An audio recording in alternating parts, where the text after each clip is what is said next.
9ನೇ ತರಗತಿ ಪ್ರಥಮ ಭಾಷೆ ಕನ್ನಡ. ಹರಳೀಲೆ, ನಡುಗನ್ನಡ ರಗಳೆ, ಕವಿಕಾವ್ಯ ಪರಿಚಯ, ಹರಿಹರ. ಹರಳೀಲೆ ಪದ್ಯದ ಅನುವಾದ.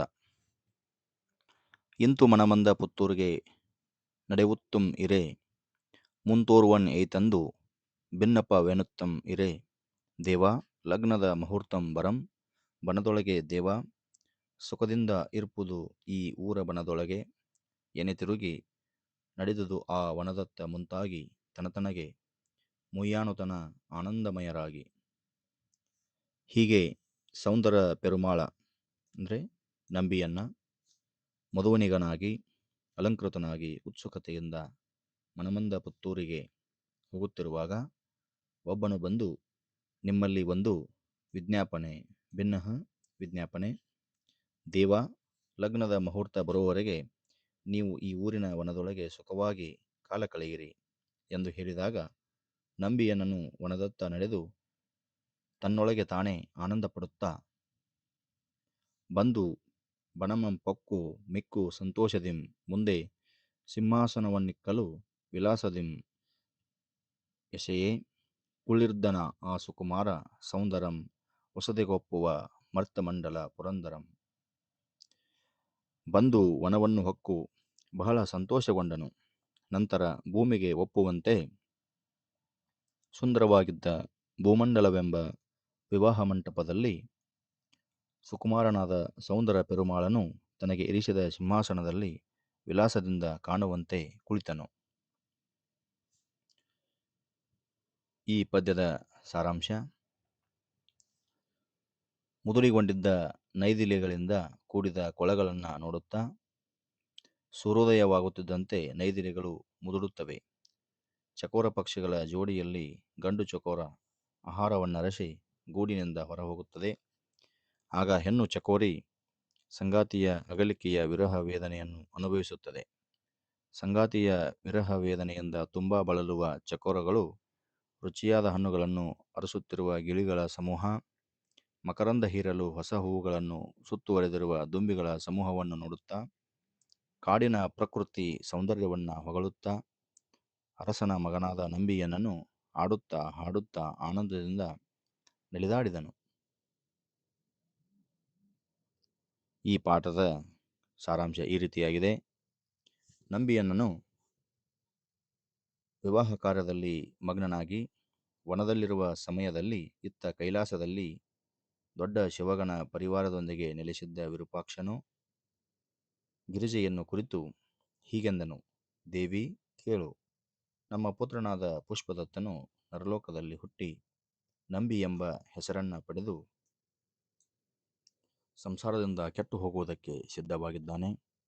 ಆತನಿಗೆ ಮುಂಚೆ ನೀಡಿದ ನಂಬಿಕೆಯ ಮಾತನ್ನ ಅನುಸರಿಸಿಕೊಂಡು ನಾವು ಕಳುಹಿಸಿದ ರುದ್ರಕನ್ನಿಕೆಯರಿಬ್ಬರೂ ಚೋಳದೇಶದ ತಿರುವಾರೂರಲ್ಲಿ ಮತ್ತು ತಿರುವತ್ತಿಯೂರಲ್ಲಿ ಪರವೆ ಮತ್ತು ಸಂಕಿಲೆ ಎಂಬ ಹೆಸರಿನಿಂದ ಹುಟ್ಟಿದ್ದಾರೆ.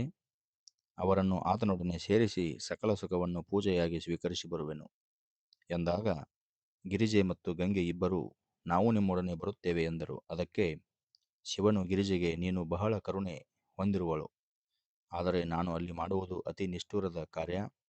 ಆದರೂ ನಾನು ಊರಿನೊಗೆ ಇರುತ್ತೇನೆ, ನೀನು ಅಲ್ಲಿಯ ದೇವಾಲಯದಲ್ಲಿದ್ದು ನಂತರ ಬರುವುದು ಎಂದು ಅನುಮತಿ ನೀಡಿದನು. ದೇವಿಯರು ನೋಡುತ್ತಿದ್ದಂತೆಯೇ ಶಿವನು ಒಬ್ಬ ಶತವೃದ್ಧನಾಗಿ ನಿಂತನು. ಆತನ ರೂಪ ಹೇಗಿತ್ತೆಂದರೆ,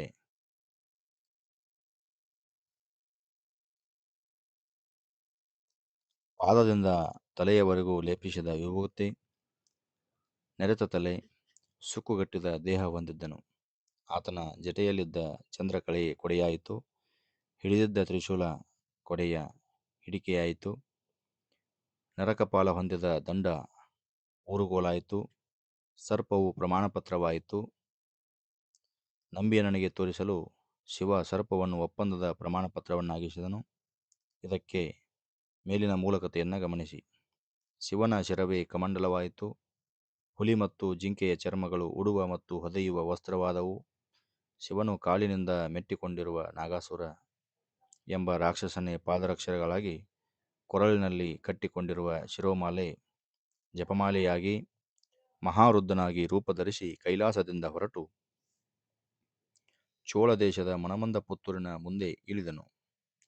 ಕೈಯಲ್ಲಿರುವ ಕೊಡೆ, ಮೈಯ ಸುಕ್ಕು, ಜೇತಾಡುವ ಹುಬ್ಬು, ನೇತಾಡುವ ತೋಳಿನ ಚರ್ಮ, ಇಟ್ಟಿರುವ ವಿಭೂತಿ, ನೆಲಕ್ಕೆ ಊರಿದ ಊರುಗೋಲು, ಹಿಡಿದ ಕಮಂಡಲ, ಇಳಿಬಿಟ್ಟ ಬಿಳಿಯ ಗಡ್ಡ, ನಡುಗುವ ನೆರೆತ ತಲೆ, ನೆರೆತು ಹೋಗಿ ಸಡಿಲವಾಗಿರುವ ಸರ್ವಾಂಗದಿಂದ ಸಡಿಲವಾದ ವೃದ್ಧನು ಪುಣ್ಯವೇ ಹಣ್ಣಾದಂತೆ ಒಮ್ಮೊಮ್ಮೆ ಕೆಮ್ಮುತ್ತಾ ಒಮ್ಮೊಮ್ಮೆ ಗೊರಗೊರೆಂದು ಶಬ್ದ ಮಾಡುತ್ತಾ ತಗಲುವ ಮಾತುಗಳಿಂದ ನಮಃಶಿವಾಯ ನಮಃಶಿವಾಯ ಎನ್ನುತ್ತಾ ಎನ್ನಲಾರದಂತೆ ನಡುಗುತ್ತಾ ಹೊರಗೆ ನಡೆದಿದ್ದ ಜನರೆಲ್ಲ ನೋಡುತ್ತಿರಲು ಚಪ್ಪರದ ಬಾಗಿಲಿಗೆ ಬಂದಾಗ ಬಾಗಿಲಿನಲ್ಲಿ ನಿಂತಿದ್ದ ಕಾವಲುಗಾರರು ಒಳಗೆ ಹೋಗಲು ತಡೆದರೂ ಅವರಿಗೆ ತಿಳಿಯದಂತೆ ಮದುವೆ ಮಂಟಪದೊಳಗೆ ನುಗ್ಗಿ ಹೋಗುತ್ತಿರುವಾಗ ವಿವಾಹ ಮಂಟಪದೊಳಗೆ ಹೋಗುತ್ತಿರುವ ತನ್ನನ್ನು ಯಾರೂ ಅರಿಯದೆ ನೋಡದೆ ಲೆಕ್ಕಿಸದೆ ಇರುವುದನ್ನು ಕಂಡು ಶಿವನು ಮೆಲ್ಲ ಮೆಲ್ಲನೆ ನೋಡುತ್ತಾ ಮನದೊಳಗೆ ನಗುತ್ತಾ ಕೋಲನೂರಿ ಕೊಂಡು ಕೆಮ್ಮುತ್ತಾ ವಿವಾಹ ಮಂಟಪದ ಬಳಿ ಸಾಲಾಗಿ ಜೋಡಿಸಲಾಗಿದ್ದ ತುಪ್ಪದ ಕೊಡಗಳ ಮೇಲೆ ನಾಲ್ಕೆರಡನ್ನು ಎಡವಿ ನಮಃಶಿವಾಯ ಎಂಬ ವೃದ್ಧ ಧ್ವನಿ ಅವನ ಬಾಯಿಂದ ಬರುತ್ತಿದ್ದಂತೆ ಕುಡಿಗಳ ಮೇಲೆ ಬಿದ್ದು ಅಲ್ಲಿ ಕುಳಿತಿದ್ದವರ ಮುಖಕ್ಕೆ ಕಣ್ಣುಗಳಿಗೆ ಮೈಯ ಮೇಲೆ ತುಪ್ಪ ಚೆಲ್ಲಿದಾಗ ಎಲ್ಲರೂ ಗಾಬರಿಯಿಂದ ಎದ್ದು ಗುಂಪುಗೂಡಿ ದಡ್ಡನೆ ಬಿದ್ದ ವೃದ್ಧ ಮಹೇಶ್ವರನ ಸುತ್ತ ಸೇರಿಕೊಂಡು ಅವನನ್ನು ಮೆಲ್ಲ ಮೆಲ್ಲನೆ ಎತ್ತಿ ನಿಲ್ಲಿಸಿದಾಗ ಅವನು ಒಂದಡಿ ಇಟ್ಟು ತಡವರಿಸಿ ಅಲ್ಲಿ ನೆರೆದಿದ್ದ ಜನರೆಲ್ಲರೂ ಅಯ್ಯೋ ವೃದ್ಧ ಬಿದ್ದನು ಎಂದು ಕೂಗಿಕೊಳ್ಳುವಷ್ಟರಲ್ಲಿ ಆತನು ನಿಲ್ಲಲಾರದೆ ತಟ್ಟನೆ ಗಳಿಗೆ ಬಟ್ಟಲಿನ ಮೇಲೆ ಬಿದ್ದನು.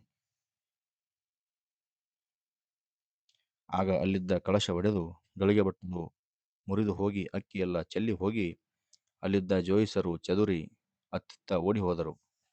ನಂತರ ಬಿದ್ದು ಮೇಲೇಳಲಾರದೆ ಮೂರ್ಛೆ ಹೋದಂತೆ ಬಿದ್ದಿದ್ದಾಗ ಎಲ್ಲರೂ ಅವನನ್ನು ಸುತ್ತುವರಿದು ಕಣ್ಣಿಗೆ ಬಾಯಿಯೊಳಕ್ಕೆ ನೀರು ಹಾಕಿ ಎಚ್ಚರಿಸಿ ಮೇಲೆತ್ತುವರು. ಜೀವವನ್ನೇ ಕೈಲಿಡಿದುಕೊಂಡಂತೆ ಹಿಡಿಯಲಾರದೆ ಮುಟ್ಟಲಾರದೆ ನೋಡಲಾರದೆ ಮಾತನಾಡಿಸಲು ಪ್ರಯತ್ನಿಸಿ ಹಿಡಿದು ಬಿಟ್ಟು ಕೂಡಲೇ ಅವನು ತುಪ್ಪದ ಕೊಡದ ಮೇಲಲ್ಲದೆ ಬೇರೆಲ್ಲಿಗೂ ಬೀಳುತ್ತಿರಲಿಲ್ಲ. ಬಾಗಿಲು ಕಾಯುತ್ತಿದ್ದವನನ್ನು ಸಂಶಯ ಪಡುತ್ತಾ ಈ ವೃದ್ಧನು ಒಳಗೆ ಪ್ರವೇಶಿಸಿದಂತೆ ನೋಡಿಕೋ ಎಂದು ವಿವಾಹ ಮಂಟಪದ ಬಾಗಿಲನ್ನು ಹಾಕಿಕೊಂಡು ಒಳಗೆ ಹೋಗುವಷ್ಟರಲ್ಲಿ ವೃದ್ಧ ಮಹೇಶ್ವರನು ಅವರಿಗಿಂತ ಮುನ್ನವೇ ಒಳಗೆ ಬಂದು ಅಲ್ಲಿದ್ದ ತೋರಣದ ತಳಿರನ್ನು ಕಿತ್ತು ಬಿಸಾಡುತ್ತಾ ಶಿವ ಶಿವ ಎಂದು ಕೂಗುತ್ತಿರುವುದನ್ನು ನೋಡಿ ಅವರೆಲ್ಲರೂ ನೋಡಿ ಬೆರಗಾದರು. ಈಗ ತಾನೇ ಈತನನ್ನು ಹೊರಗೆ ಹಾಕಿ ಬಂದಿದ್ದೇವೆ, ಆದರೆ ಈತ ನಮಗಿಂತ ಮುಂಚೆಯೇ ಒಳಗೆ ಬಂದಿರುವನು. ಈ ವೃದ್ಧನು ಕಿರುಕುಳ ಬಡಲು ಬಂದವನಂತೆ ತೋರುತ್ತಿಲ್ಲ. ಈತ ಯಾರೋ ಕಾರಣಿಕ, ಅಸಾಧಾರಣ ಪುರುಷ ಇರಬೇಕು ಎಂದು ವಿಸ್ಮಯದಿಂದ ನೋಡುತ್ತಿದ್ದರು.